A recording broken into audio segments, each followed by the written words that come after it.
Right on. Welcome to Dark Horse Paranormal. Podcast live. We're actually live. And just so you guys know, I don't know if you know this, we have a library of Dark Horse Paranormal podcasts available wherever you get podcasts. Mm-hmm. That'll actually tell you a lot about us and some of the investigations we've done, as well as some great interviews.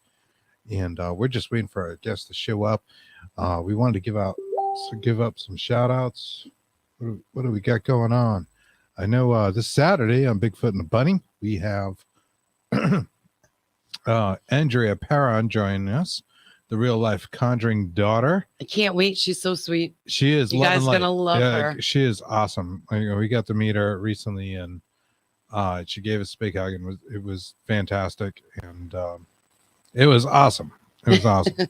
So we're looking forward to talking to her about the Conjuring House, and as well as other things that may have been happening there, and her most recent writings. So we're looking forward to that. We wanted to give a shout out to Michelle Freed and the butterflyeffectcenter.com for your remote viewing needs. So whether you want to learn how to remote view, or if you need to find a missing object like a wedding ring or a person or a pet, or you want to know what's going on in the stock market, butterflyeffectcenter.com is where you want to go. Let me see here. And we have our guest. I'm just trying to change our perspective a little bit. You know, we what do we say? We jumped software last week, so yeah. We're still kind of working out the kinks here, but this does seem like a more reliable way.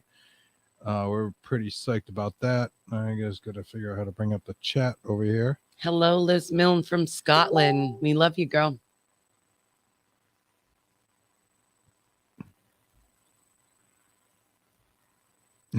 Software. Yeah. I don't know where it is. All right.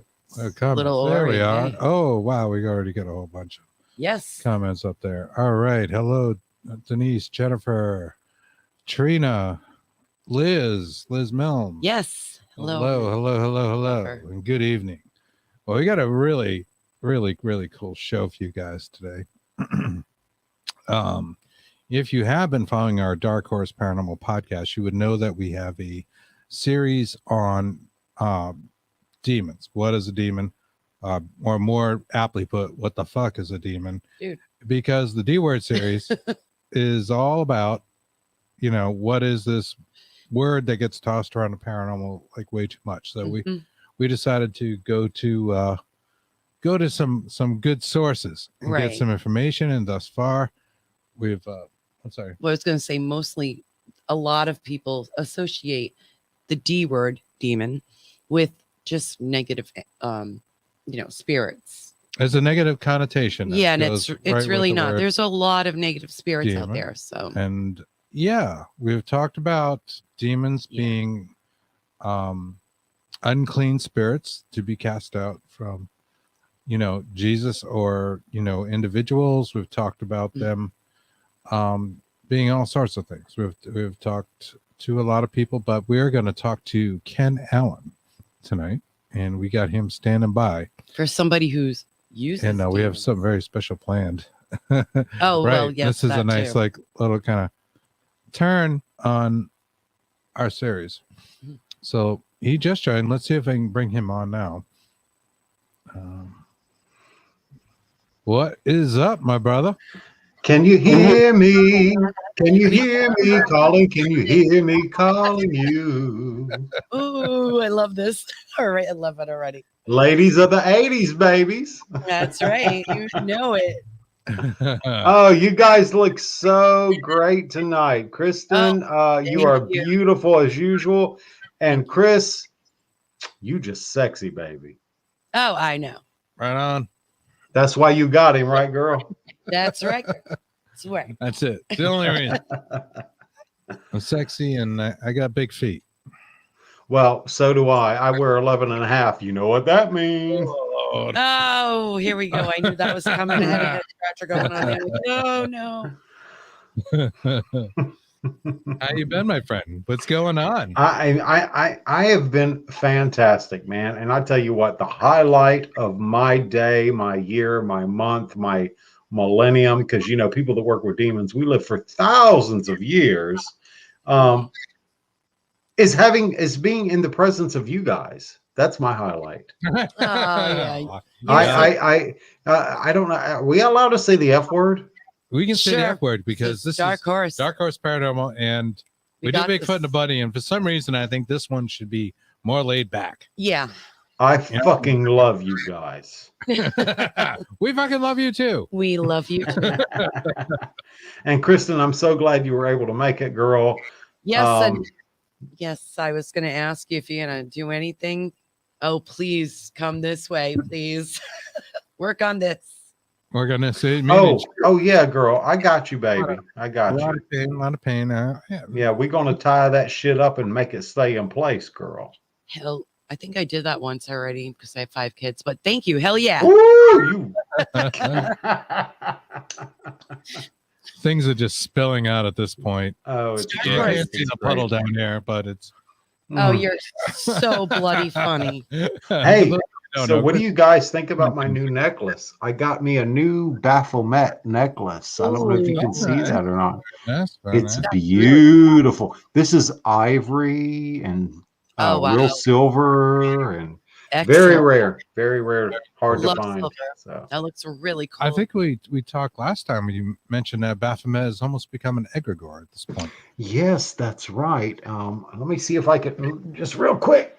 Oh God, I have a bad back. That's the only thing the demons haven't done is healed my back. But yeah, Baphomet. Love Baphomet. But yeah, you're right, Chris. He's an egregore now. So yeah, I always say that word wrong, but yep. Or a tulpa type thing, tulpa, you know. That's what the word I was looking for. Tulpa. Yes. Could you explain to our listeners and our viewers about what those are? Well, I could. Please. I know All you. Right. So I need to say please. Before we get real into the questions, we'll let you answer that, but I know you want to do something special too. Yes, I do. Yes, I do. So basically, the word tulpa comes from Tibet. Okay, it's a Tibetan Buddhist thing. And first of all, I love the Tibetan tradition, the Tibetan Buddhist tradition, because they do not view demons in the same way as your typical Western, specifically Christian and Islamic and Judaism society. Because in Tibetan Buddhism, there are a lot of demons. Hey, Courtney, love you, baby. You sexy girl. The demons in Tibetan Buddhism are very benevolent and helpful. In fact, they, if you read like the Tibetan Book of the Dead and stuff like that, the original Tibetan Book of the Dead, not like this rehashed bullshit. Right. They actually teach the gods of Tibetan Buddhism. They teach the gods and they help some of the other Buddhas because there's more than one Buddha. You know, there's not just one Buddha. Siddhartha was not the only Buddha. There's been many Buddhas over the centuries. And but yeah, in Tibetan Buddhism, there is a lot of demons that are very positive, very benevolent, and they teach the gods, they help the gods, stuff like that. You know, it's kind of like Prometheus and the Titan Prometheus helping mortals. And if you want to get into like Norse mythology, the Jotun are teaching Odin. Odin wouldn't be shit without the Jotuns. So, wow, that's really true. And but Tibetan Buddhism, I admittedly I don't know a whole lot about it. I did practice Buddhism for a long time. It's beautiful, it's tranquil, but it's a little too divorced from reality for my taste. Yeah, is that right? Did you follow the Dalai Lamas? No, he followed me. He followed me home. He had a few drinks. No, I no, I have a lot of I'll have a great deal amount of respect for the Dalai Lama. I think he's a great man. And you know, it's interesting because you hear a lot of evangelicals like Oral Roberts. I don't even know if he's still kicking, But just people like that who say that people like the Dalai Lama is going to hell. Okay, you know what? That is the most benign man in the world. And you're going to tell me that the Dalai Lama is going to go to hell and burn forever? That's such bullshit. Seriously, and if I'm not wrong, and I don't know a lot about Buddhism, but it is the same person reincarnated, correct? Absolutely. Absolutely. They have and again, keep in mind, I'm not as educated as I should be about Tibetan Buddhism, but yes, when the Dalai Lama dies, they have priests who go around and look for the reincarnated Dalai Lama, and they put him through tons and tons and tons of tests to basically establish, oh, this is the Dalai Lama reincarnated. Reincarnation is very important. Reincarnation is, and you know what, Chris? Reincarnation is in every every spiritual belief, paganism, organized religion, Islam, Christianity. Although in Christianity, Judaism, and Islam, it's suppressed, but there was, in fact, a doctrine of reincarnation in Christianity. Absolutely. Yeah. Please do tell. Do tell. Well, I mean, the only thing I can tell is the Gnostics. The Gnostics knew about it. The Gnostics discovered it through ancient writings that have been confiscated by, guess who? The Vatican, which is honor. Yep. We're very eclectic. So on the show, everyone. So yeah. Some people refer to me as an occultist, and that's cool. Some people refer to me as a sorcerer. I don't really get into titles, but yes, I am a sorcerer. And then there are some people who consider me to be a warlock, and I'm cool with that too. I'm cool with the title of warlock. So. I used to use that term. I did. I'm around a time of Christian Day calling out. Oh God, what's the name of that actor? Charlie Sheen. Charlie Sheen. Oh, that was about the Vatican warlock stuff. I remember. Yeah, he put a curse on him. And I was actually in a coven at that point, and we used that term. So I would describe. Well, one of my and I don't mean to interrupt. I apologize, but I just got so much shit in my mind. I want to get out because I haven't talked to you guys in so long. It's just such a privilege to be on here. But one of my names, one of my aliases is Cerberus Styx, Styx, like the river Styx. Mm-hmm. And come to find out, a good friend of mine, he had nothing but good intentions, and it's all gravy, baby, as we say in the South. It's all gravy, baby. Gravy, baby. He actually went on to, I think it was Wikipedia.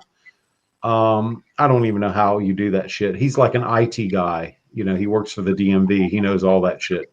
But he went on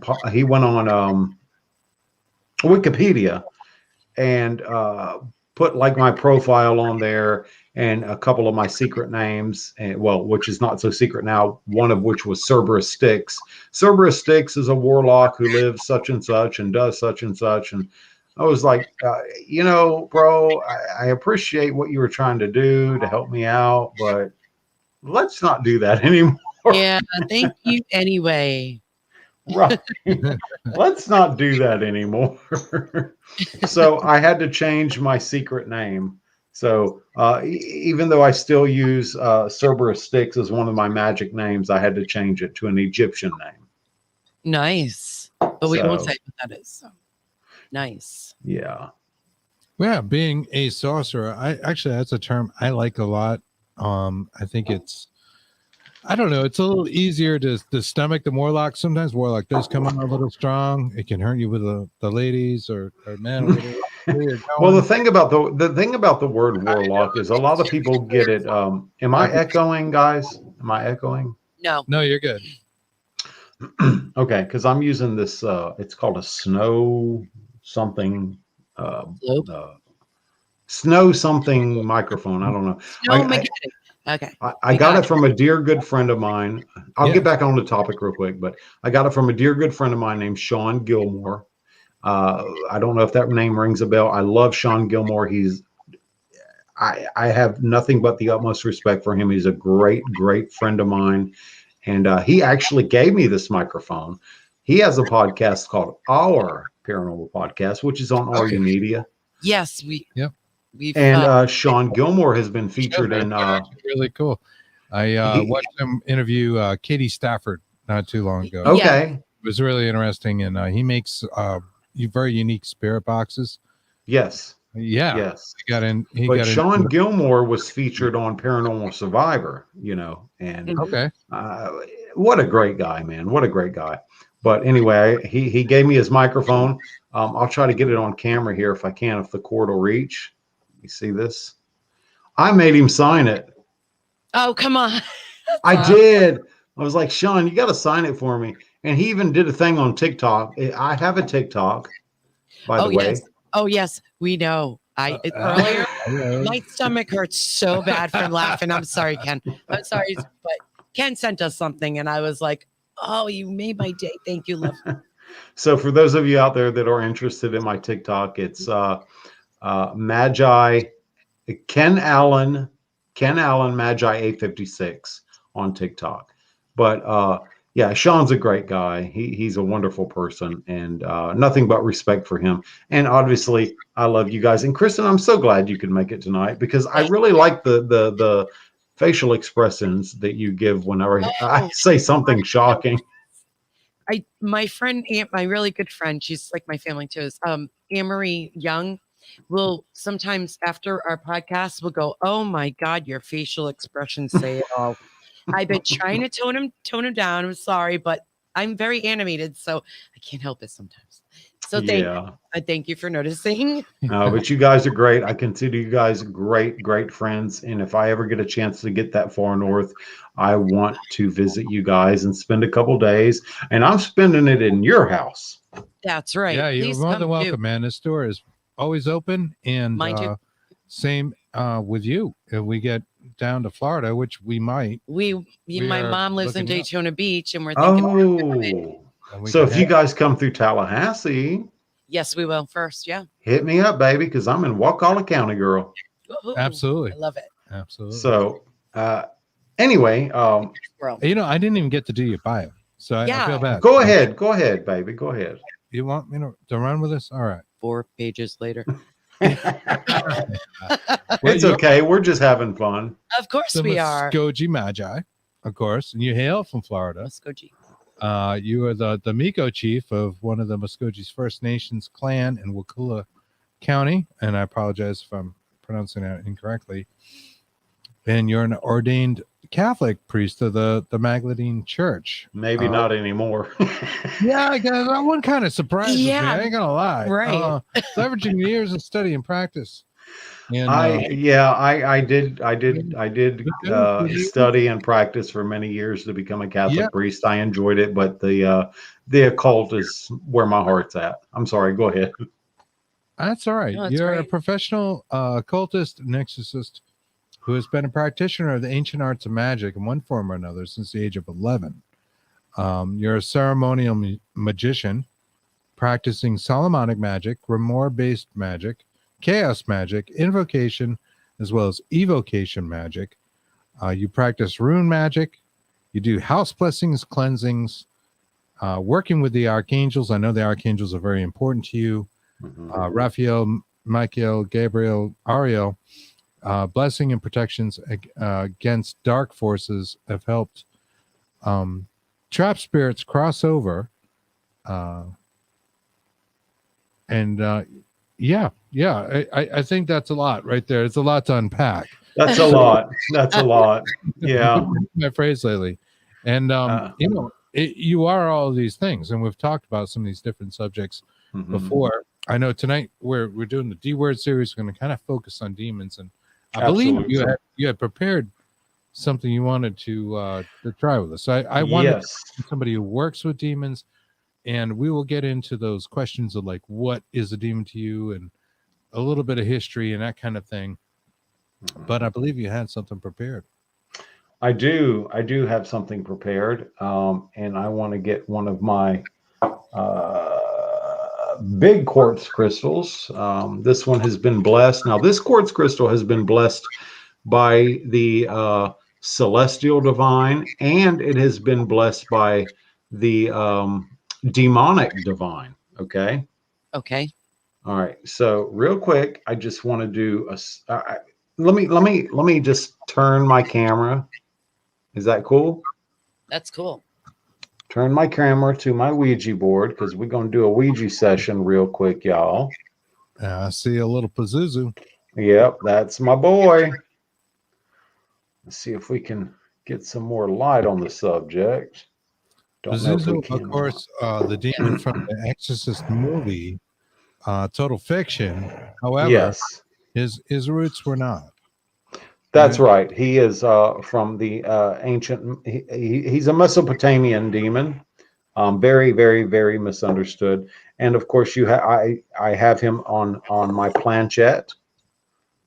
On my planchette. Oh, that's really neat. It's actually a very, very beautiful Ouija board, and it costs a lot of money. Made by Hasbro, right? Baby, I don't know who made. Maybe they did. But so I just want to ask a few questions. Actually, if you guys have a few questions, that would be cool. But I'm just going to see if anything's here right now, and I'm going to invoke Pazuzu. So And I'm going to ask our audience if you have a specific question out there. I see a lot of people in chat. Great idea. This is your chance to ask a demon a question on a Ouija board. And I don't think this happens on every show. No, that's out there not many. Paranormal. So yes. Thank you, Ken. Absolutely. I am going to now anoint the quartz crystal with a little bit of peppermint oil.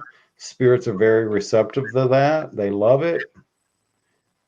Usually I anoint Pazuzu with frankincense and myrrh oil. Okay.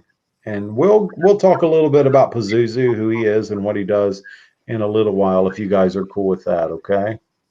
Mm-hmm. So do we have any questions before I begin? Oh, I do see a question out there from Joanne Stewart. She asks, am I selling my house? Okay.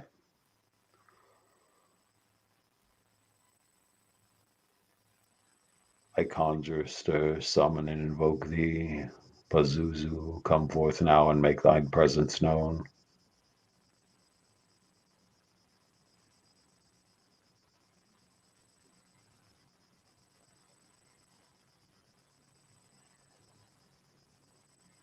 Ouija boards are not like ghost adventures. They don't move quickly. Is the house being sold? Is the house being sold? Is the house being sold? Pazuzu, come forth now.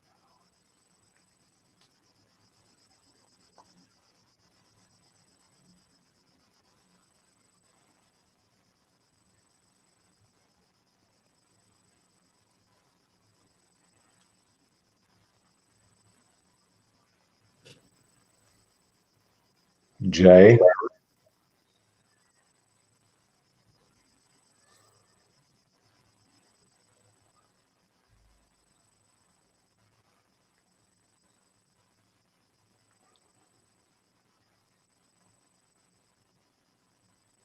You.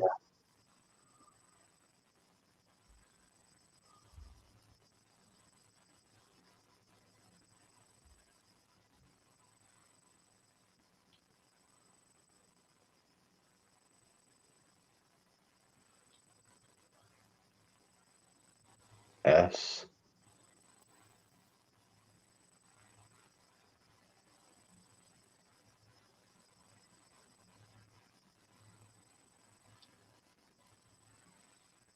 T. Just.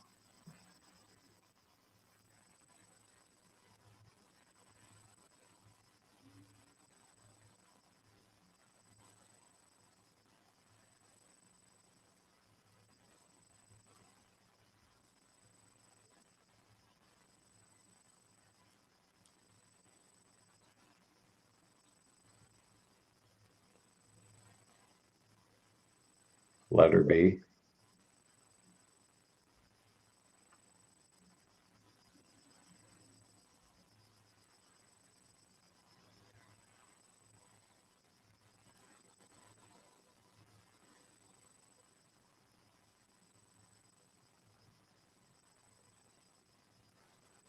Letter E.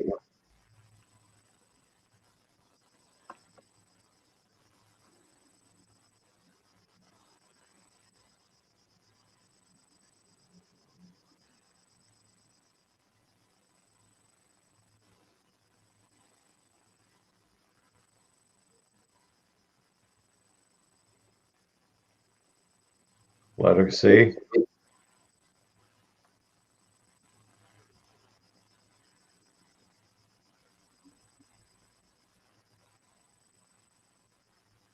I'm barely touching it.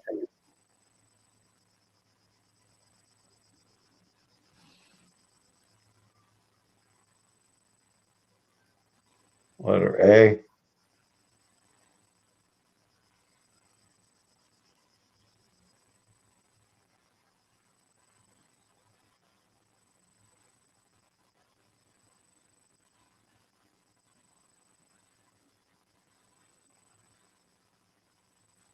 R.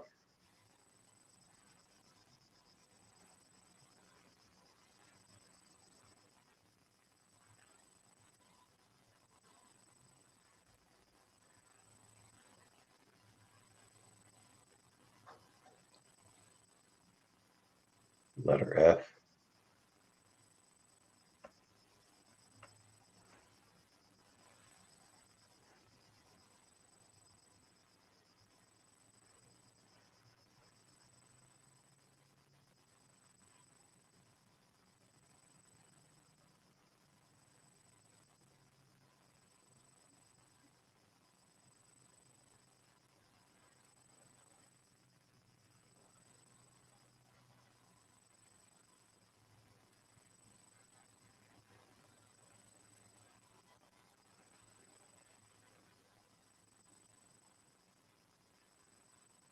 Letter E.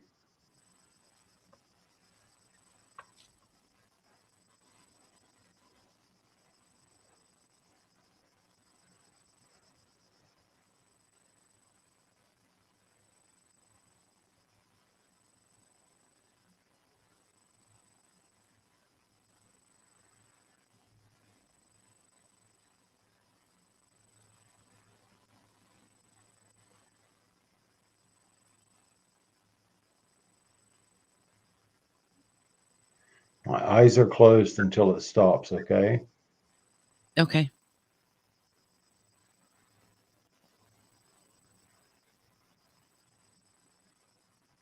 F.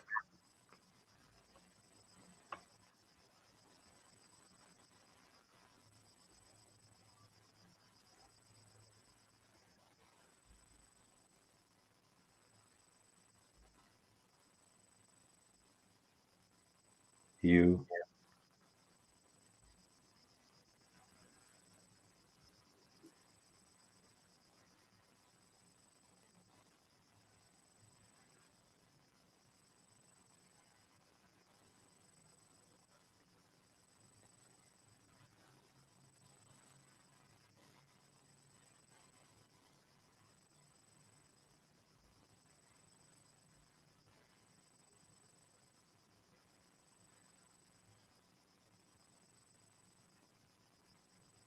It looks like L. It's still moving. I'm sorry. No, please.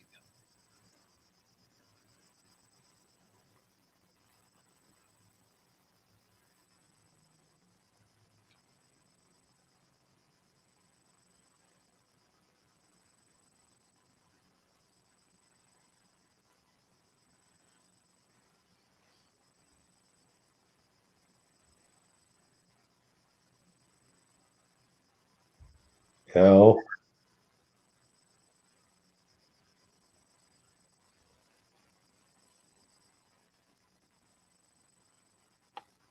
I.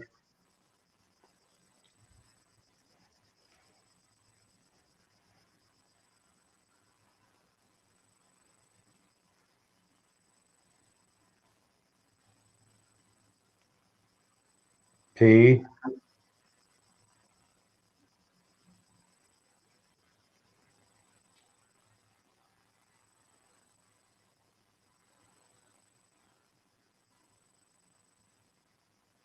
C.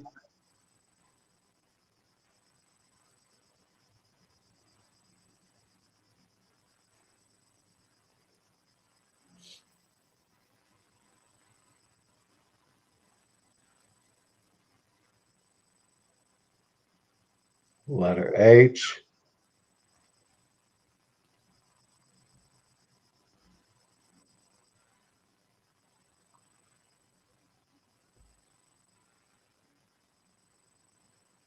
I.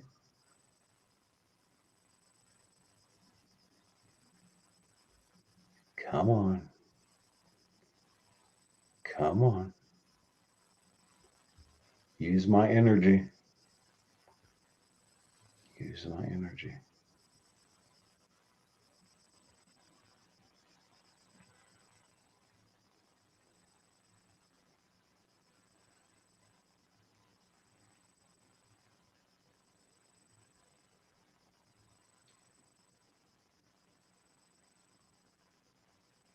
N.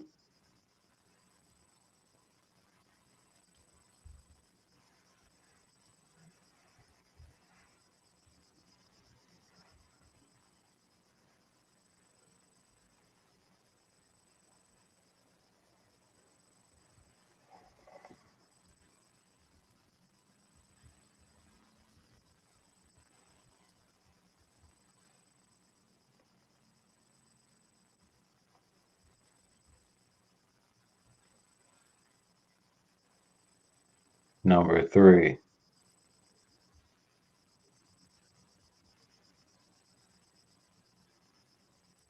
It's not moving anymore. I don't feel anything.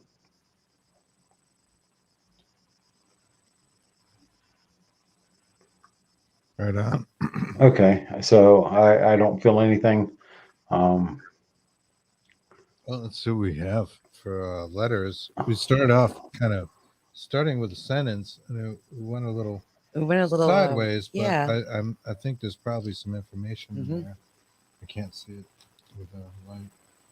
All right, I think it said just JUST B ECA ECAR FEFU FEFU full LLI. chin 3. Yeah, P Chin 3. I don't know. I don't know what that would mean.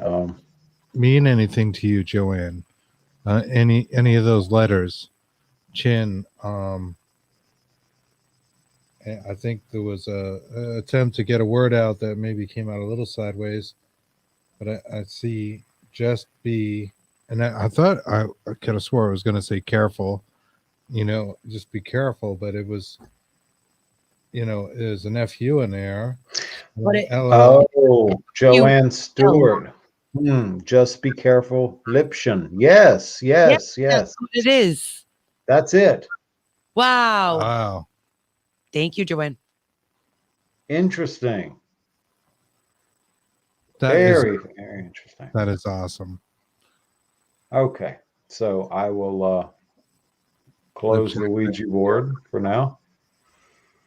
All right. And we will get on topic, babies. We will get on top. We're going to wrap this around. So it's a little introduction to Pazuzu, who, Yes. is considered by Hollywood to be the exorcist demon.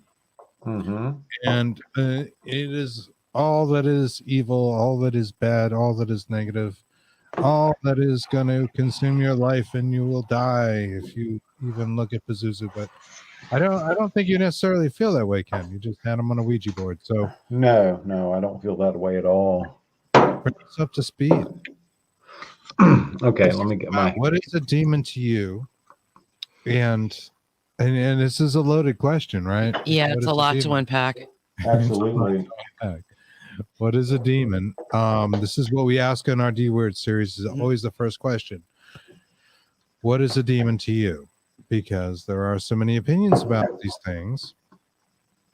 And I suspect you and I have a different opinion, and Kristen as well. To some degree. Oh yeah, I mean, so But I don't think you love the idea of working with demons. I right? don't. I don't love the idea of working with demons, but since I met Ken, That's honest. yes, I never have, but since I met Ken and we've talked to him in the past and we talked to him, by ourselves, I do like the concept of talking and having the jinn help. And I know we'll get on to that after. So, right, and these entities in general are just kind of considered to be negative, and sometimes they do have negative inclinations. I think, but really, we want to hear from you, sir. What yeah, I mean, everything has negative and positive. Yeah. I mean, look, I've worked with demons for many years. And the jinn. I've had a jinn guardian ally since I was about 5 or 6 years old. I actually saw him one time, but everyone thought I had an imaginary friend. And of course, I never thought that. I mean, I saw him, I interacted with him. We had conversations. I could see him. I could hear him audibly, things like that. But I don't believe that jinns and demons are the same thing. Although when you get into like the Goetia, the Lemegeton, the Key of Solomon, there's some overlap. Like Osmodeus is actually a jinn and stuff like that. Well, what is a demon? A demon basically is a non-human primordial spirit that is ancient, and look, it predates the existence of light itself. I've said that before on other podcasts. It's ancient. Human morality, you can't place human morality on the morality of something that ancient and that old. I mean, come on, really. So I agree. It's like Pazuzu. Okay, Pazuzu goes back to ancient Mesopotamia. We know that. All right. Forget what you see with regards to the Exorcist movie. Okay, it was sensationalized. We know that. You know that, the whole Reagan thing. But Pazuzu is actually an ancient Mesopotamian demon. And he has a long history in genealogy, and it's beautiful and it's amazing. But Pazuzu was actually used by the common folk to help banish and exorcise other negative and evil spirits. He himself was considered a evil spirit, a demon. But by having his statue in your home and, pouring an offering of beer or wine or mead or whatever, a type of appeasement to say, hey, I appreciate you being here. He kept demons away. For example, Lilith. Him and Lilith have a fucking horrible relationship. They hate each other with a passion. Right. A lot of history behind Lilith and who she was or was not. Yes. I mean, you could go back to, Judaism, the first wife of Adam, and then she ran off and had sex with Satan or Lucifer or various other demons or whatever. I mean, maybe. Yeah, she came from Sumer as well. Absolutely. Yes. That's her true origins. That's her true origins. Just, ancient Sumer. I mean, it's like Christianity, Islam, Judaism. It's all rooted in Mesopotamia. Right. That's where it all came from. But no, demons are not evil. They're not good either, because good and evil doesn't really exist. There is no such thing. That's a bullshit concept. There is no absolute good. There is no absolute evil. I've talked about this before.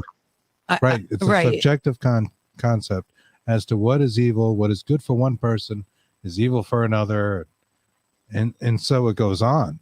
Also, for our listeners, the thing between dark and light, there's always, it's as above, so below. As within, so without. Exactly. So it's like yin and yang, as you know. Opposites have to exist. Right. So you can't know good without knowing Balance. evil. You can't know pain without pleasure, right? Right, exactly. I mean, Right. It's all balance. So a demon is basically a non-human entity that predates time, space, creation. It was here before the existence of light, et cetera, et cetera. A lot of people fall into the category of Christian demonology. You know, oh, they're just all bad. They're just here to ruin us and take over our souls and do all these horrible things to us and destroy us and so on and so forth. I mean, these things are like gods, actually. Right. Somewhere between the existence of humans and the all-knowing, all-seeing source, God, whatever you want, Yahweh, if you want to go that way, Right. whatever works for you. These And demons seem to kind of live almost in between, almost like yeah, I mean, and Yahweh was basically a Canaanite mountain god, you know. Right. So, Exactly. Sure. I was watching a video on Baal a little earlier, and that was pretty interesting. Baal, Baal, usually with an apostrophe in the middle, had this big long history and has been recognized by different sects of people as different gods for the longest time, going back to Mesopotamia. And that's what they were. Being like Knights went and they discovered Baal, and he was already there. And of course, Christianity kind of did turn any kind of paganism on its ear. Made it the enemy. Yeah. When Christianity came in, any pagan god became a demon. So exactly. Baal, Beelzebub, all these well-known gods that you read about in the Bible, or demons that you read about in the Bible, were actually ancient gods that come from Canaan, that come from Mesopotamia, Babylonia, the Phoenicians, stuff like that. So people that, okay, there's a couple things. Sometimes, yes, possession can happen. Demons can possess people. And one of my primary methods of dealing with that, because I've been called to perform exorcisms before, is yes, I've used Roman Catholic rites, but you know what? Sometimes they're not very effective at all. And all it does is really make things worse. Right. So people that demonic entity. Yeah, people that think, oh, well, I'm going to call a Catholic priest and get him in here and he's going to take care of it and it's going to be long gone, John. No, that's not the way I work. What I usually do is I find out the name of the entity and then I call upon its superior, like an occult Karen. Right. Oh my God. Like a Karen. God, I love you. That's hilarious. I call upon its superior. And armies and that kind of stuff. There's a definitive hierarchy that is defined. Right. Especially with like the Goetic demons. And we can talk about the Goetia a little bit. I want to get into that with you. There is a supposed hierarchy there. So there is a hierarchy, yes. Step above and say, you know what? This one's acting out. And that's what I will do. If somebody comes to me and says their house is infested with a demonic entity, first I have to establish whether or not it is a demonic entity, or if it's just a non-human spirit that needs help, or if it's if it's a human spirit that needs help or is looking for attention, or if it is in fact a non-human spirit, aka a demonic entity. Once I establish that, what I do is I rely on my jinn guardian, because I have a demon guardian. His name is Orobos. Okay. He's been with me also since I was born, since birth. And my jinn has been with me since I was born, since birth. Now, most people have guardian angels. I have a demon on this side and a jinn on the other, and they work together beautifully. So what I will do is I will get into an altered state of consciousness. We've talked about this before, and the simplest way I do it is I use a hand drum, a small hand drum, and I will beat that drum at 220 beats per minute. That puts my mind into a theta state. That allows me to get on their frequency to communicate with my jinn and with my demon, and then they lay it out for me. They map it out and they say, this is what you're dealing with, and this is what I recommend you do. And then that's what we do. It's like when I had to banish not an archangel, but a lower level angel. Did we talk about that? We did. We mentioned that on the last show. We can talk about it again because it is a fascinating story. Okay, so people just don't believe that shit. And, rarely I talk about it, but I'll talk about it again with you guys because, hey, you're Chris and Christian, right? So I'm Chris 10. Chris and Kristen, yeah. So you said Christian, man. Yeah, well, but there was a local church. It was a Catholic church. It became decommissioned, and anyway, a young couple moved in there. They had a baby. A lot of paranormal activity started happening. Windows opening and closing in the middle of the night. Toilets flushing. They were becoming pushed. Objects were moving around, and some of them were flying off the wall. Nobody was seriously hurt or scratched or bitten or anything like that. So I consulted my jinn, and he was like, this is in fact an angel who is basically pissed off because it is no longer a Catholic church.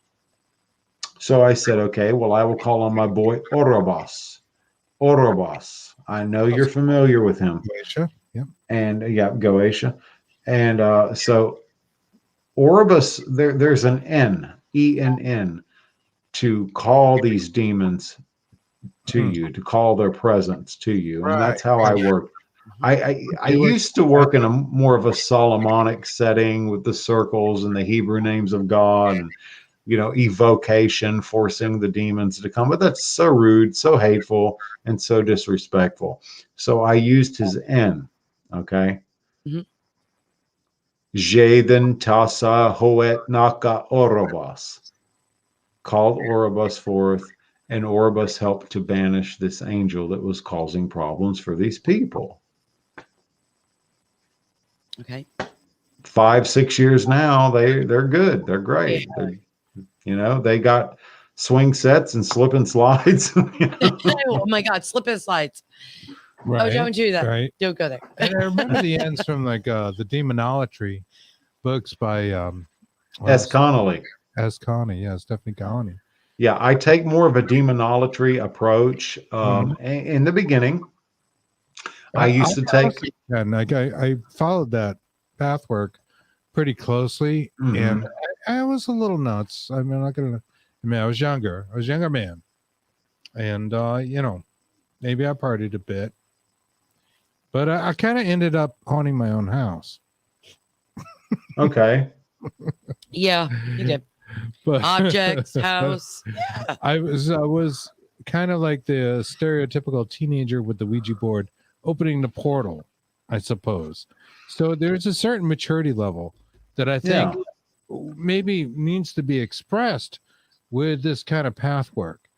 I since grew up a bit. This is a long time ago, but researched. It's important to note that not everybody should go willy-nilly on the ends and the demons. Right. And, kind of take a mature look at what you're doing. Yeah, I mean, because they still are what they are. They are demons. They are primordial. They do not connect with the morality of mankind's morality. And again, we cannot place our morality onto something that ancient and that old. We can't expect them to adhere to our morality. That's human arrogance and ridiculous and foolishness and fucked up, really. Indeed, yeah. But most people don't know that. They don't. No, most people don't know that. And again, most people approach demonology from a Christian perspective, where they're just in this box and they're all evil and nothing good can come from it. You see what I'm saying? Black Yes. and white, right? Which Black and white, not black and white. completely They're not. binary, and They're it's not. just Exactly. bad. Later, I would learn some maturity through covens, through studying with Sorceress Cagliostro on and off for a few years too. She's good. She's good. To me. Yep. And I got to see, a demon firsthand and in trance states through her and that kind of thing, which was very surprising. Was not what I expected at all. Does not look like the images that you typically see through Google or what is the name of that book? It came out in like 1918. I made a note of it, but let me see here. Actually, I have it. The Dictionnaire Infernal, the Infernal Dictionary. Yes. That came out, and I believe it was published in 1818. Sorry. You were right. And this is the pictures. Let me see if I can share this with you guys. One moment. That a lot of us are familiar with.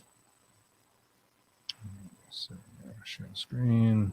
I'm sorry. I'm still getting used to some of the software. We changed software Last week. So On a whim. Because had too many people having Melon trouble sucked, and now we have stream. getting connected to Melon. All right, so there you go. I see that's up on the screen, right? And you see the classical pictures of the goetic demons. Yep. I There's that see Astaroth and Osmodia. Yeah, absolutely. Right. And do these demons to you appear in this way? Do they look like this at all? No. When I conjure, stir, summon, and invoke, not evoke, because let me tell you the difference between invocation and evocation. A lot of magicians and sorcerers get pissed off at me for saying this, but I don't give a shit. All right. Invocation is an invitation. Evocation is forcing the spirit. And especially when you're working with the demonic, it is forcing the spirit using ancient Hebrew names of God and threatening to burn its sigil over a holy fire. When you have the seal and or the sigil of the demon and you put it in like a metal box, this is all traditional, and you hold it with a dagger over a holy blessed fire, it basically bakes the sigil or the seal, and that actually torments the demon. So no, I don't work in that capacity. I do not evoke, I invoke. I use demonolatry methods. Now, the word demonolatry means the worship of demons. Now, I don't worship anything. I'm a sorcerer. And for me, no self-respecting sorcerer is going to worship any fucking thing, baby. That's right. But I do. I'm sorry, Chris, go ahead. It refers to the theistic view that yes. Right. The Satan, the demon, whatever it may be, is an actual being. But I do not threaten them with Hebrew God names, Greek God names, Yahweh, whatever, Elohim, all that stuff. I treat them with great respect. I offer them mead or wine or even a candle, a black candle with my blood on the wick, and I burn that, and the scent of my blood, mingling with the smoke and the flame is enough to feed them and to attract them. And it's just basically about honor. It's not always about what you give them. It's about the gift of coming from the heart, the gift coming from the heart. Exactly. So. Yeah. And then you're marking things when you put your blood on something. I mean, blood sorcery is a whole nother level subject thing. and that we have to go but there by. is a personalized mark at DNA that is absolutely. And good and evil is relative. There is no, okay, let me just say this because I get so fucking pissed off about this bullshit. Woo, baby. Hell hath no fury like a pissed off homosexual girl. But there is no absolute good. There is no absolute evil. Every fucking thing is relative. It's relative. Demons are not inherently evil. Angels are not inherently good. There are some angels out there that are some of the biggest assholes you would ever meet. And I've met them. Work with that is what I've always heard. You know, working with an angel, like one particular angel, you know, one-on-one kind of thing, and trying to do the same sort of work that we're talking about, the same sorcery. Very difficult. Bad things can happen. Absolutely. Absolutely. Now, I would not recommend someone who's just getting into this type of practice, a novice. I would never recommend them working with, starting out to work with demons or even angels or even Enochian or Enochian, depending on how you want to pronounce it, because you have to have a strong will, because they'll slap the shit out of you and leave you for dead if you're not careful. Right. The demons are actually a little easier to start off with. I mean, they are, and it's like, okay, you're not going to be able to approach an angel and say, okay, hey angel, I need to perform I need to perform some black magic. But a demon, on the other hand, will perform black magic as well as healing and white magic. You see what I'm saying? Yes. A little bit impartial, so they're not really looking at it as a good and evil thing. Yeah. Like who might think. Now, I mean, obviously, there are things that take these roles, right? And it's something we talk about on the show a lot, is roles in spiritual entities taking on roles. We feel like a lot of them take on the demon role, but they're truly at their heart are just a malevolent human spirit. Negative. An angry, negative spirit. Yes. Yeah. And we'll shout out the names of various demons and absolutely. Okay. That's a great, and I'm glad you brought that up, because that's something I wanted to address. All right, you guys are paranormal investigators, and you're damn good paranormal investigators. You guys cover everything. And I love the fact, Chris and Kristen, that you guys don't use the word evidence. Never. You use the word data. We are not looking for, in other words, you're not collecting evidence, you're collecting data. I love that. Thank you. Know, and I'm trying to get into that frame of mind of saying that more, as opposed to saying evidence, saying data. But you guys know as well as I do that a human spirit, if you're not familiar with paranormal investigations, if you don't have the experience, if you don't know what the hell you're doing, a human spirit can come across as a demonic entity as well. Yes. And sometimes they'll do that shit on purpose. I mean, I've been to paranormal investigations with simply a digital recorder, because I'm a sorcerer. I don't use much equipment. Well, a human spirit's I'm Satan. I'm Satan. Well, no, bitch, you're not. Okay. They do it on purpose, because they know they're kind of like I hate this term, but a novice. Right. Yeah. You know, they know that it's a shock factor. It's a shock factor. They're consciously aware that they are a spirit, and they just want to screw with people. And they're going to have emotion out of a lot of people with that, which I think is kind of the food for a lot of these things. You know, your reactions, your emotional reactions. Yes. I think the more chaos and the more everything that you put into it especially will feed that energy, that spirit. Yes, absolutely. I had a mental breakdown with my computer. Well, I didn't. It did. So. Oh, you get the blue screen of death there. Oh, yeah, I do. I have nothing to do with this, Ann. I have had nothing. Honestly, I have had nothing but the most positive. The most positive outcome, the most positive relationships, the most positive experience with demons. Actually, more positive than Enochian angels. Them some stubborn bitches. I bet. I pretty much I'm done with Enochian magic. I'm done. It's very elaborate. And a lot of demonology is also pretty elaborate. It can be. Do you think it needs to be as elaborate as it is? No, not at all. No, it doesn't. When we No. take things back to, say, drawing a circle and having the triangle, and we're going to use a lot of God names in here. We're going to protect ourselves, and we're going to keep them in the triangle because they're just so friggin' powerful. They can't leave the triangle if they wanted to. Where do you stand with that? That kind of Solomonic magic. Okay, so when I first started out, I did use Solomonic magic. I have two triangles. I mean,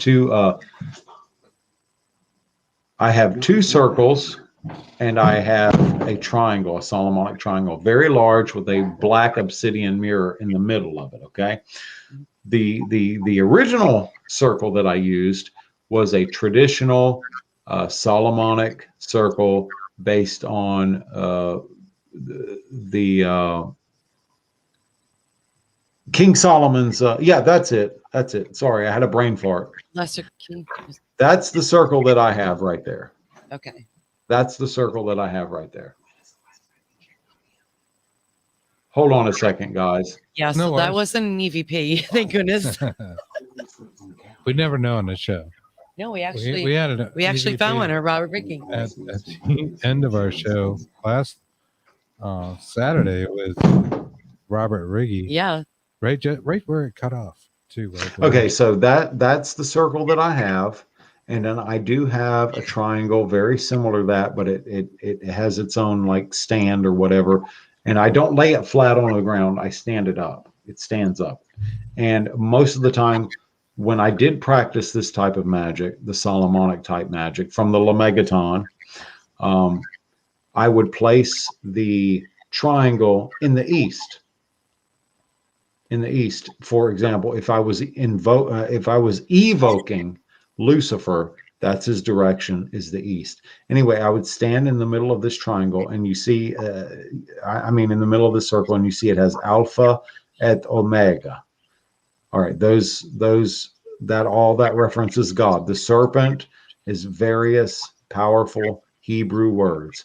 Then you have various on the triangle there. You have various powerful Greek names of God, and of course you have Michael. That triangle is designed when you conjure the demon to imprison it inside that triangle. Yeah, it's pissed off. It's pissed off beyond comprehension. So as a sorcerer, if you so much as stick your finger outside that circle, you're fucking doomed. It can take you over. It can slit your throat. It can kill you, whatever. Solomonic magic is extremely complex. All right, I did that for several years, and it's so much. The tools, the timing, the 6 months of fasting and blessing, and I mean, my God, burning frankincense and myrrh for like 8-9 months a year before you can even do it. Takes like 2 years before you can do it's come on. Really. It's very elaborate. You very get into tedious. like the mystery schools, like the OTO, or if you want to go back to Greek times, Pythagoras, you know what I mean? They took silence oaths and that kind of thing, and they wouldn't talk to people for like literally years. Just yes, and the things are made very difficult to get to the higher quote unquote levels. Mm-hmm. Right. Aleister Crowley.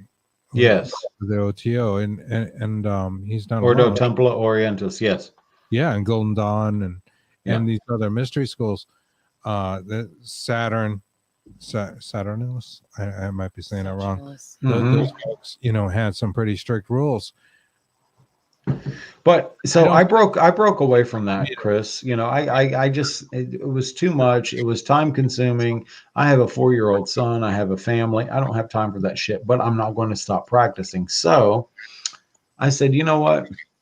I'm going to start practicing this goetic magic in a demonolatry way. So I have what's called a universal summoning circle. It's quite beautiful. If you go to my TikTok, you'll see it on there. It's red and black, and it has Aramaic written around it. All right. Mhm. It's a universal summoning circle, and it is designed to summon angels, demons, the jinn, planetary intelligence, and the dead. So I will use a simple candle with the seal or the sigil of the demon on it, on the candle, and the candle will correspond to the color of the demon. I will usually pour red wine with 3 drops of my blood in the wine. I will also, on the candle, on the wick specifically, put some of my blood on the wick. So when I light it, it burns. And I will use the ENN, which is a demonic language. Now, the demonic language called Ns have been around, documented since 1585. Okay. Mhm. And I'll give you a couple examples of that. One of the demons that I work with is named Stolas. Stolas is extremely powerful, and Stolas is his N is Welcome Boon. I'm sorry, that's for Bune, but let's do Bune. Let's do Bune. Welcome Bune Tasa. Now, Bune is a very powerful demon. He helps you acquire wealth. I've won $800 to $1,500 working with this demon, playing the lottery. Nice. Every single time that I have engaged and worked with the demon Bune, I have in fact won money. Now, Stolas, who teaches the art of healing of herbs, stones, crystals, things like that. Stolas remek viasa anka. And you say this name and you say this, I'm sorry, you say this N and you say this N until you get into an altered state of consciousness. And then the demon will, in fact, show up. Now, I have actually seen demons. I have actually seen them. So let me give you an example of when I actually saw a demon. For a minute. So go ahead. Keep going. Let me give you an example when I saw a demon using demonolatry methods, using my universal circle. It was King Paimon, and for fuck's sake, whatever you do not just refer to him as Paimon in ritual. Call him King Paimon, because he will get extremely angry and he can cause bleeding out of orifices of your body. So it's always King Paimon. Paimon. His N is Linen Tasa Jaden Paimon. All right, I was home alone. I had one candle burning with my blood on the candle, with his seal underneath the candle and his seal carved on the candle. And I actually saw him before me, like 4 or 5 feet before me in the darkness, manifesting. It was pixelating. It was pixelating. You know how, like, with regular satellite TV, Dish Network, or whatever the fuck, Yes. when a storm comes through and Makes little boxes. Like, yeah, that's the closest thing I can recommend, that I can describe it. It was like pixelating, and he was coming forth like that, and then there was like the slight shimmer of smoke, and then he was gone. But I did get a chance to see part of his body, and he was incredibly sexy. My God. Incredibly. And that's another thing.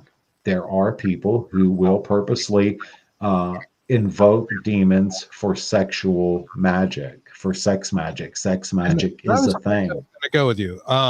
Do demons really have sex? When people talk about the incubus, they talk about incubi, succubi, as stealing the essence of the human. Right. But the humans often egg this on as well.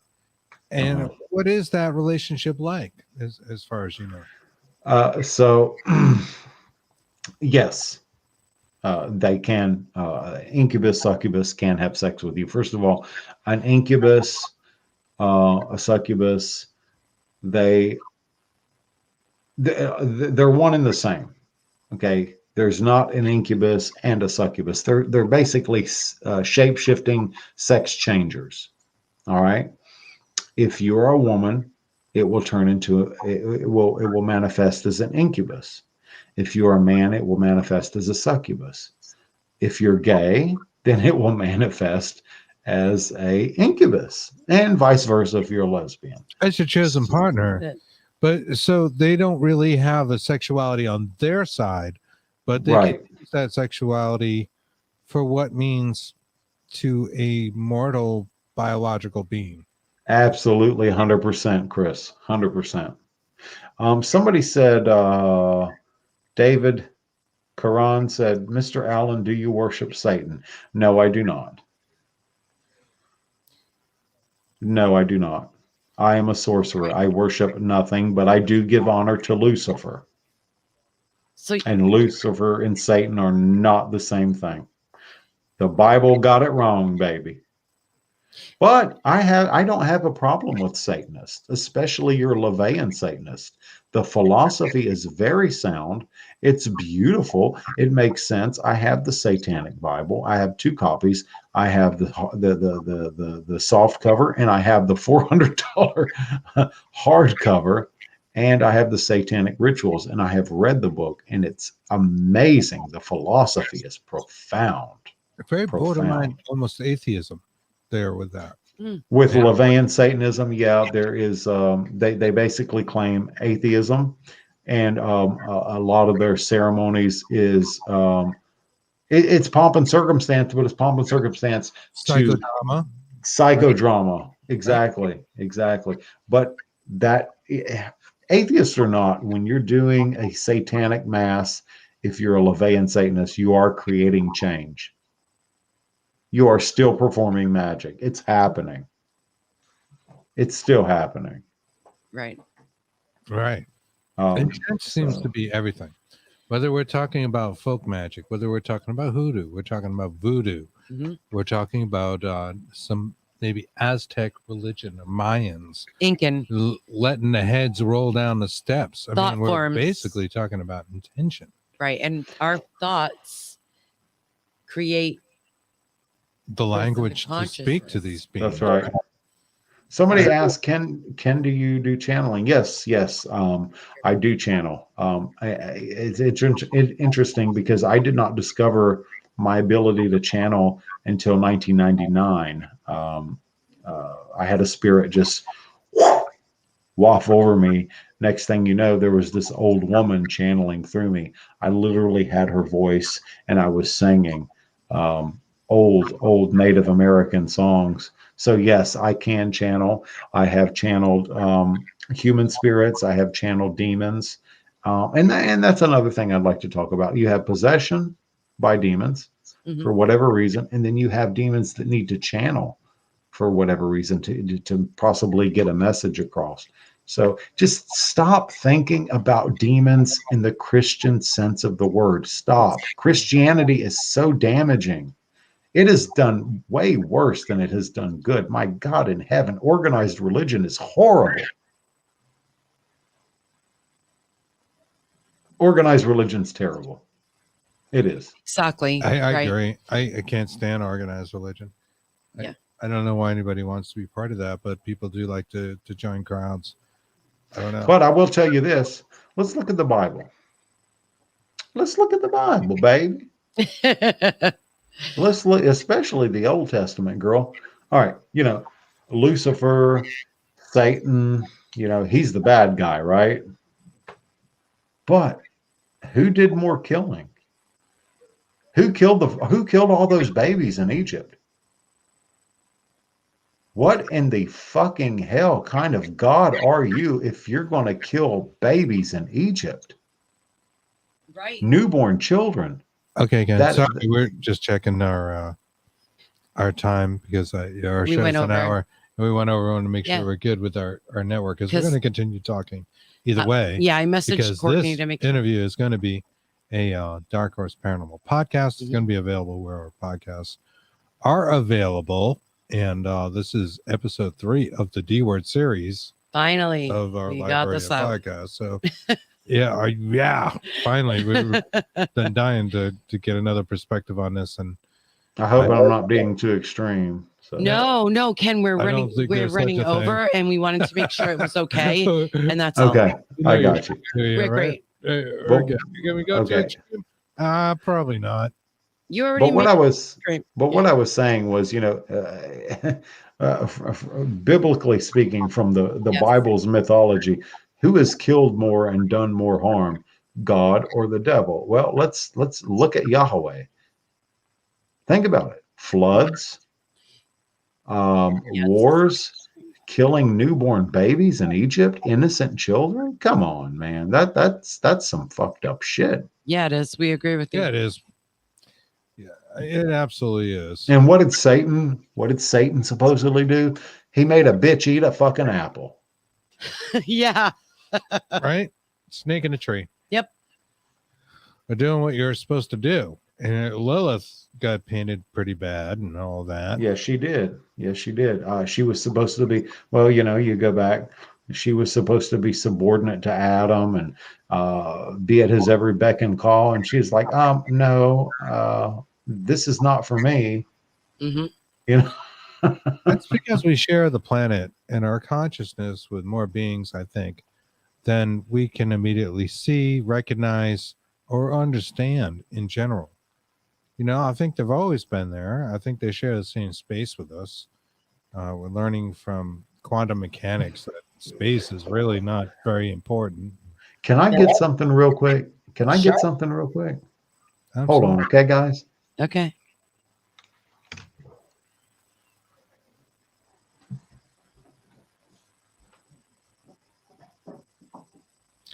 So, you know what I'm saying? It's like, these things can exist. They can coexist with us. Mhm. We don't necessarily have to perceive them. We only have the five senses that we have. We may have maybe the sixth sense that gives us an idea if there's something else there. But I've made a point to you. Our perception is only like what 0.33% in our eyes. Yes. The light Optical. spectrum that we see. Right. Exactly. It's very small. So It's a fraction of what's actually there. So you can actually see. To say you cannot see something, it isn't really saying a whole lot. So, I mean, demons are extremely misunderstood. They definitely predate Christianity. The Roman Catholic Church, first of all, the Roman Catholic Church does not have a monopoly on exorcisms. I performed many exorcisms by casting out demons, by calling on their superiors, like I said before. Okay? Mm-hmm. And it works. So anyway, here, I just wanted to read 9 things, if it's cool with you guys, okay? Sure, it's wonderful. Keep going. This is the Satanic Bible, all right? May I read from this? Sure. Absolutely. Sure. All right, this is called the 9 Satanic Statements. Number 1, Satan represents indulgence instead of abstinence. We know that, right? Mm-hmm. All right, that's number 1. Number 2, Satan represents vital existence instead of spiritual pipe dreams. Number 3, Satan represents undefiled wisdom instead of hypocritical self-deceit. Number 4, Satan represents kindness to those who deserve it instead of love wasted on ingrates. Number 5, Satan represents vengeance instead of turning the other cheek. Bitch, I ain't never turned the other cheek. Number 6, Satan represents responsibility to the responsible instead of concern for psychic vampires. We know what that means. Number 7, Satan represents man as just another animal, sometimes better, more often worse than those that walk on all fours, who because of his divine, spiritual, and intellectual development has become the most vicious animal of all. Number 8, Satan represents all of the so-called sins as they all lead to physical, mental, and emotional gratification. Number 9, Satan has been the best friend the church has ever had, as he has kept it in business all of these years. Yeah, some facts right there. Yeah. You know, and a lot of that speaks to human nature and how people really feel and the repression of Christianity, right? So people do feel repressed. They do, especially with sex and things of that nature. Like, it's been sort of a ridiculous religion from that perspective. That's not how the people felt. You know, feel now felt hundreds of years ago. It's not like anything's changed. People are people. People fuck. You know, so it's just that happens, right? Yes, Some of us are gay. Some of us are not. Doesn't that's right. Doesn't matter. What does it matter? It doesn't. Human nature. They're bi, you know, Yeah, transgender. they're like, we well, who we don't cares? mind. We don't care. We don't care, but the church shouldn't have cared. But the church did Right. try to ordinate these things, which of course turned off a shitload of people. They took paganism as it existed then, And which, you know, a lot of incorporated- people, let me just point this out. A lot of people glorify that, but there was also a lot of human sacrifices then too, which is something to consider. Like maybe it should have matured some as well. But they turned, that paganism on its ear and reversed who is the god, who is the devil, and what is good, what is bad. But these Yes. things of demons, you know, staying on the demons thing, they seem to have existed through all of this. And Yes, they have. to, Yes, they have. to manipulate some of our human needs, human wants, our Desire. physical body that exists in the 5 senses. We'll go with, and granted, there's more, but we're here. We can do what we can do. We can't see everything. We're very, very much prisoners of our bodies. You know, when we're in this life form. We're in meat bags, as Chris Yeah. said.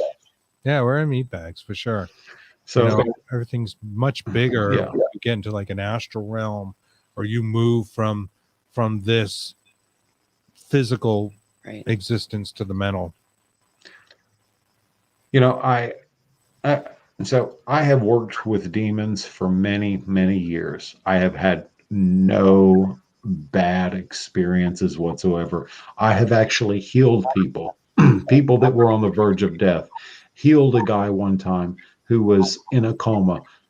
They were going to pull the plug. I begged the family. Please, please, please, because, you know, 3 is a magic number. Give me 3 days to contact this demon. The demon's name is Buer. Give me 3 days to contact this demonic entity. I didn't tell them that. I just said, give me 3 days. They knew that I practiced sorcery. I said, give me 3 days to do something. So I contacted Buer. They were going to pull the plug, take him off life support, and he was going to die.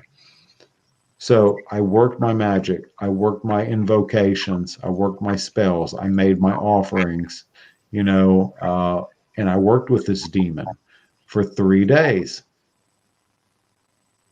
Baby, he came out of that coma like a jack in the box. He just popped up and was ready to eat, shit, piss, and howl at the moon. I'm ready. Wow. He That's was amazing. completely healed. There you go. That's amazing. So help can come from more than, you know, the places that we've been taught that can be. Right. And that shouldn't really seem all that surprising. I mean, history is a big gaffe when we're growing up. It's clearly taught incorrectly. And Don't even get me started on that. yeah, we could go down a whole nother trail there. Yeah. You know, humans are kind of the cruel people. Yes. You know, we're the cruel ones. Yeah, absolutely. Live your life in kindness and Human beings have done more damage than any so-called demon ever. Yes. Ever. I cannot agree with you more. It's terrible. Yeah. Oh. Thank you, Sky. Love you, baby. I She's would such a sweetheart. She's a practitioner too. Oh, good. We have a lot of Yeah. comments. Yeah. So what do you think they are? I mean, it's easy to say, all right, they're entities that existed before us, after us, Mhm. whatever it is. Sure. Do you ever see them yourself visually, and do you trust that visual that you get as to Yes, they look? I have seen them. I have seen them visually. I have just like my jinn. I have seen him visually. I have seen Orobos visually. I've not just in dreams, but in just walking through. Okay, so where I live, I'm in a heavily forested place. I live on 11 and a half acres. Behind me is another 40 something acres. And I will often ride my horses out there. And then I will sit down and I will meditate. So I've actually seen these demons, just like I'm looking at you, peering from behind trees, watching me, letting me know, hey, we're here. We've got you. And they take human form. But there's an aura, there's a power. It's not really infernal, it's holy. It's holy. It's a holy feeling. It's a holy aura. It's a holy glow. But they're not angels. They're demons. So yes, I've seen them before, but they usually take human form and they're extremely attractive men. Yeah, maybe because I'm a gay man. I was They going to appear ask that. that. Do you think they come to you like that because it's your perception? I think so. I think so. I think they appear to me because of who I am and what I'm attracted to, the chemistry, Exactly. type thing. Sure. Yeah. So And things like telepathy and spiritual communication often it's symbolic, right? It's things that they aren't really a solid figure talking to you, or you're getting straight up words. A lot of times you're getting like images and impressions. Right. that's right. Maybe letters That's right. or things like that, or you get an impression about the whole thing or a visual that maybe isn't exactly as it is, right? And sometimes, well, yeah, sure. And sometimes they're so freaking cryptic in their answers when you ask them a question. It's like Jesus Christ. Do I have to know Morse code to figure out what the hell you're saying? Right. I think there might be an intent to that in itself. And Yes, I that's like think so. I think so. normal thing. It's kind of this rabbit hole theory, right? Right. Mhm. Go down the rabbit hole, you're giving it thoughts, you're giving it intentions. I know we came across something we considered demonic, but not necessarily It's in a good way. chaotic. Yeah. It really did not like us, but it wanted us to think about it, and it gave us threatening messages, which would seem to be part of the game. And we were kind of And the feeding into more it. we thought about it, the Right. greater it became, right? Mhm. The more realistic it became in our worlds. Then it Till sent things minions. We're moving and we're seeing things, and it got a little bananas. Yeah. That we were definitely talking to some kind of entity, and it knew what it was doing because it wanted us to think about it. Right. And Mhm. I think if it wanted anything from us, Well, and I'll tell you something. it wanted us to think about it. When I am working with my universal circle, you know how a lot of people they will call to the guardians of the watchtowers and stuff like that, right? Yes. All right, let me show you my dagger. This is a Solomonic dagger, very beautiful dagger. This is the dagger that I actually use.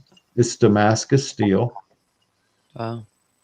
It's modeled after the time of King Solomon. That's amazing. It's beautiful. It's It is. and I anoint it with oil often to keep the blade from rusting and stuff like that. But so when I'm in my universal circle, I will call to the guardians, but I don't call, hail to the guardians of the watchtowers of the east, the powers of air. I will call to the watchers. Okay. Okay. Yeah, you guys know what I'm talking about. We do, Right. but I didn't know if you wanted to keep going, or can you explain to our audience With the So the Watchers. Watchers, the Watchers are basically the first ones who fell from heaven because they wanted to basically indulge in uh, what the physical earth had to offer: sex, food, pleasures of the flesh, stuff like that. You see what I'm saying? Yes. Mm-hmm. Basically, they were the first fallen angels, and Azazel was one of them. Azazel, he was the one who taught us the art of crafting metal, smelting steel, creating shields, uh, arrows and swords and armor, and the art of makeup. The Egyptians learned that from him. Oh wow, I didn't know that. Wow. And there are many, many other watchers, but I will call on the watchers from each direction, not for protection, but to empower my circle whenever I'm doing a rite. Okay. Now, when you say empower your circle, do you believe? I just want to ask this question. This is Uh-huh. personal, kind of. But do you have them in your circle, around your circle, the circle itself? They are so okay. So I have my circle, but they come and they are around my circle. They are feeding it energy, Okay. Thank you. and they are empowering my spells. They are empowering my magic. But again, they're not going to do that shit without proper respect. Exactly. You can't just, like we keep saying, go out on a whim and start doing this. You have to do Right. research. You have to, you Build relationships with them. right. Building relationships. Yeah, I think that is very much key. I also think there is power in the intent of commanding things, right? So Absolutely. Yes. when you say, demon, stay in your triangle in Mhm. Solomonic magic, it seems like a pretty lofty goal for something so powerful, right? Yet Mhm. there is a response. And I think people can take this home with them, right, as a to-go item, is that you can, if you feel like you're being haunted by something you don't want to be haunted by, you can ask it to go. And if you ask it with proper intention and you really mean it has to respect your free will and may leave.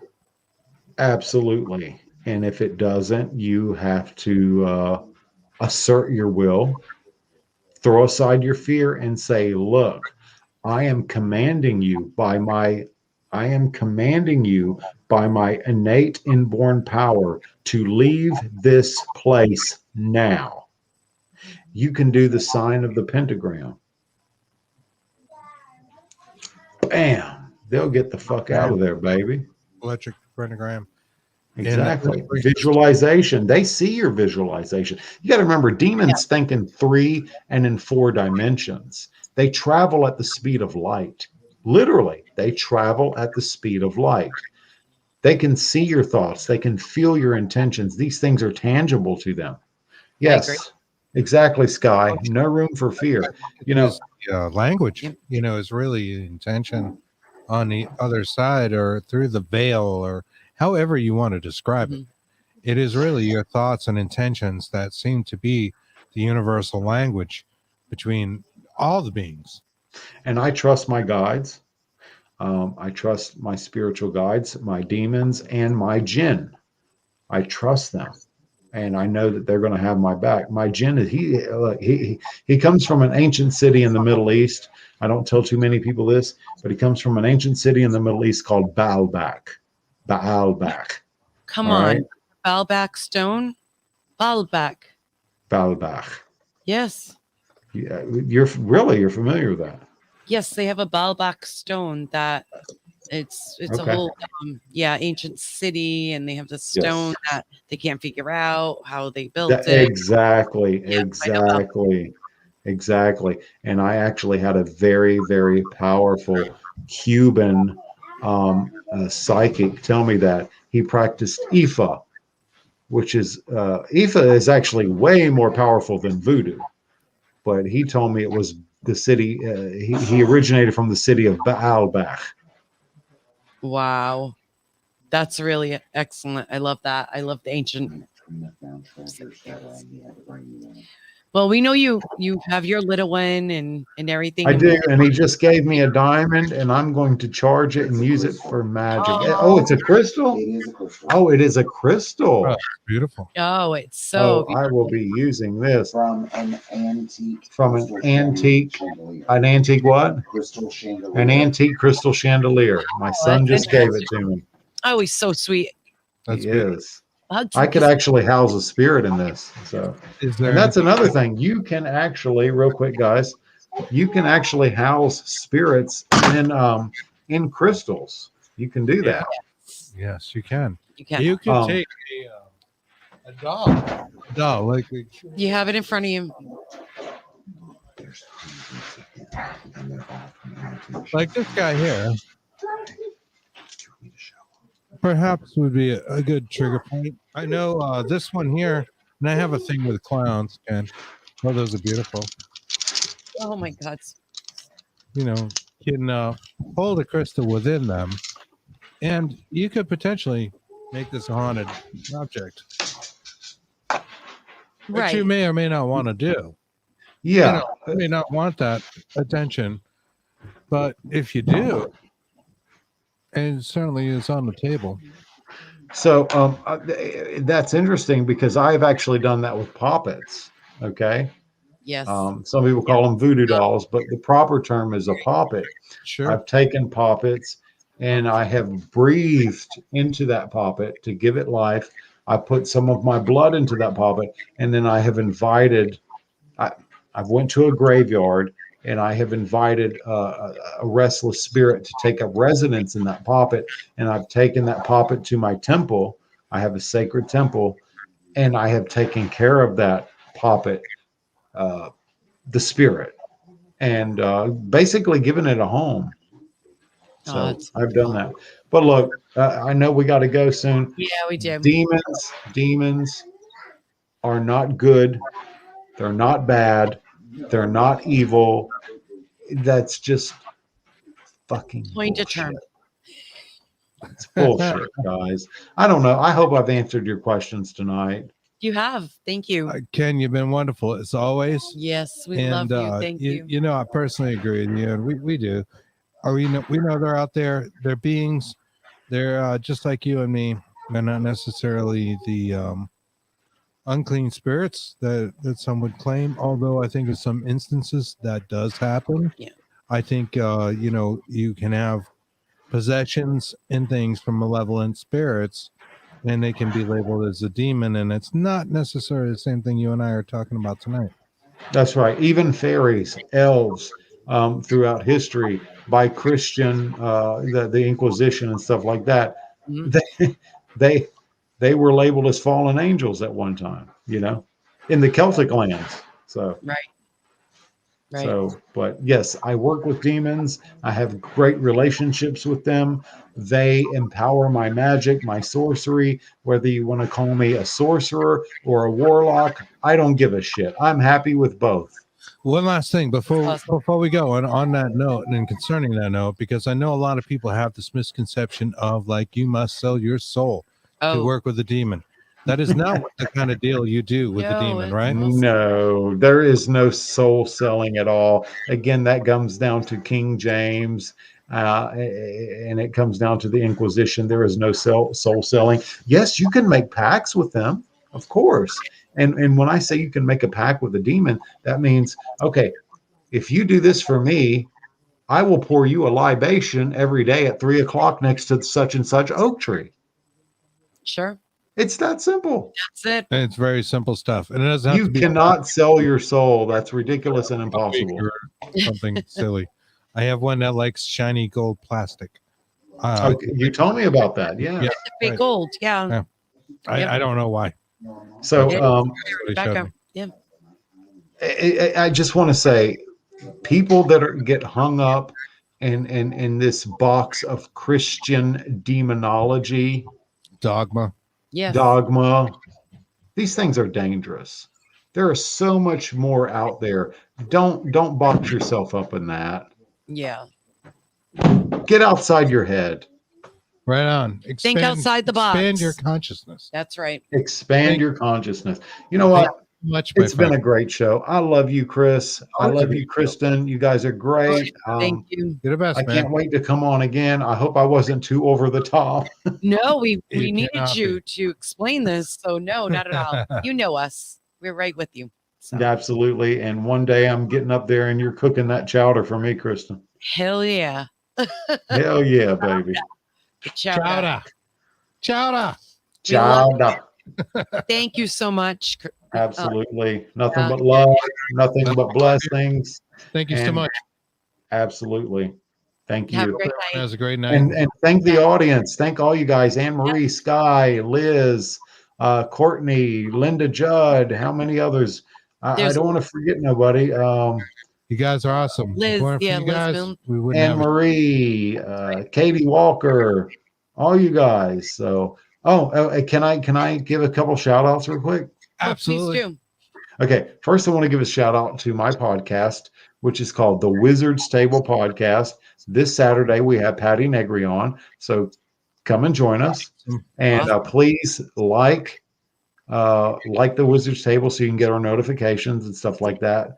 And I want to give a big shout out to Brandon Crody from Brandon Crody, Paranormal in the Funhouse, Sean Gilmore of our Paranormal Podcast. I want to give a big shout out to Teresa Slowinski, my sister from another mister, my Canadian trickster.